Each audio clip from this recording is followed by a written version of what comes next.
Voilà, alors je vous propose de régler le problème d'abord, avant de parler des problèmes de numérotation ici. On va parler des titres qui sont dans leur bloc bleu foncé, là. Enfin, bleu clair, bleu moyen, on va dire. Ok, donc première chose à faire, avec la flèche noire, vous allez cliquer à côté d'une page, à côté de n'importe quelle page, comme ça vous avez tout désélectionné, il n'y a aucun élément qui est spécifiquement sélectionné. Ensuite, on va aller chercher la palette des styles d'objets, et on va télécommander les modifications au départ du style. Donc vous avez cliqué à côté de la page, rien n'est sélectionné, vous allez dans le menu Fenêtre, Style, Style d'objet. Fenêtre, Style, Style d'objet.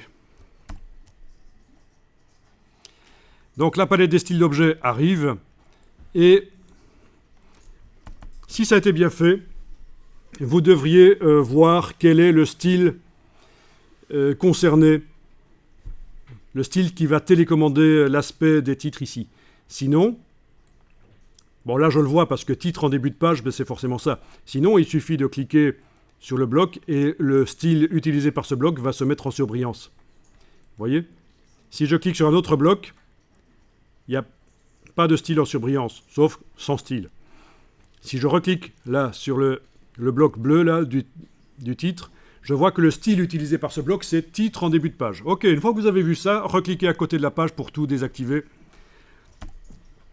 C'est plus sûr. Et alors, vous allez double-cliquer sur le nom du style ici. Enfin, surtout à droite du nom du style, parce que si vous double-cliquez là-dessus, ça risque de vous proposer de modifier son nom, peut-être. Cliquez là, double-cliquez là, voilà, à droite du nom du style qui s'appelle titre en début de page. Et alors, on va les modifier. Ce qui concerne les fonds, vous allez cliquer sur le mot fond. Vous voyez qu'actuellement, on a ça comme couleur. Mais ce serait peut-être bien de ne pas en avoir. Donc, dans la liste ici, vous allez choisir 100. On ne voit toujours pas que c'est sans couleur parce qu'on n'a pas coché la case aperçue pour voir derrière ce que ça donne. Donc, vous cochez la case aperçue, vous voyez ce que ça donne. D'accord ?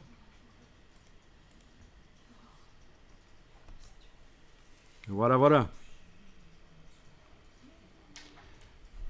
Donc ça, c'est bien. Ok. Et quand je vais voir sur toutes les autres pages, eh bien, tous les blocs titres qui utilisaient ce style d'objet n'ont maintenant plus de fond bleu. Donc ça, c'est intéressant. Ça veut dire que vous pouvez faire des tests. Quand vous faites une mise en page, vous pouvez comme ça prévoir des choses et puis après faire des tests. Tiens, qu'est-ce que ça donne si à la place du bleu, je mets du rose? Tiens, qu'est-ce que ça donne si je ne mets pas de couleur? Vous pouvez comme ça rapidement voir tout un document se modifier grâce au style. Ben, c'est le principe. Hein. Mais dans Word, vous connaissiez déjà sans doute les styles de paragraphe. Peut-être les styles de caractères qui permettent de modifier l'aspect d'un mot dans un paragraphe. Mais là, vous avez aussi les styles d'objets ici. Ça doit exister dans Word aussi, je ne dis pas. Hein, mais Word n'est pas aussi souple que InDesign. C'est ça la différence par rapport à InDesign, la différence entre Word et InDesign. Word, c'est très bien si on l'a appris. Il y a peu de gens qui l'ont vraiment appris. C'est très bien, mais c'est pour faire des documents d'entreprise. InDesign, c'est pour faire des documents un peu plus sexy, des magazines, des brochures, des triptyques, des flyers. Voilà. Et au niveau du positionnement des éléments, c'est beaucoup plus souple. On peut faire un peu ce qu'on veut. Tant que ça reste lisible, hein, mais ça, c'est un autre problème. Mais je veux dire, techniquement, on peut faire ce qu'on veut. Bien. Eh bien, on va peut-être enregistrer le document sous un nouveau nom. Donc, vous allez dans Fichier, Enregistrer sous. Et dans le dossier que vous avez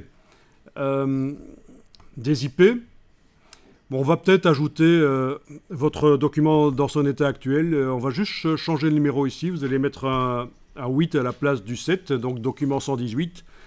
Voilà, on va l'enregistrer au format InDesign, bien sûr, à côté de la version 117. Voilà. Dans un premier temps, ça peut être bien de faire comme ça. Vous allez voir qu'on va enregistrer souvent sous un nom différent, comme ça on garde la progression de ce qu'on fait. Si on fait une erreur majeure dans le document, soit technique, une erreur technique ou une erreur créative, on a mal choisi les choses et c'est difficile de revenir en arrière, il nous restera toujours la version d'avant du document. C'est ça l'intérêt. Également, le fait d'enregistrer régulièrement le document InDesign sous un nouveau nom régénère la structure XML du document. Donc, on évite que le document plante et soit illisible à un certain moment. Quand vous enregistrez, n'enregistrez jamais sur une clé USB, directement. Il faut enregistrer sur le disque dur, sur un disque dur externe ou interne, peu importe, mais jamais directement sur une clé USB, sinon ça c'est le plantage assuré. La clé USB, c'est pour transporter un document après, ailleurs. Vous n'enregistrez jamais d'un logiciel, que ce soit Illustrator, Photoshop, InDesign ou un autre logiciel, directement sur la clé USB. Vous allez avoir de très mauvaises surprises. Quoique, si ça vous amuse de doubler votre première année, ça peut être une très bonne surprise. Vous serez comblé.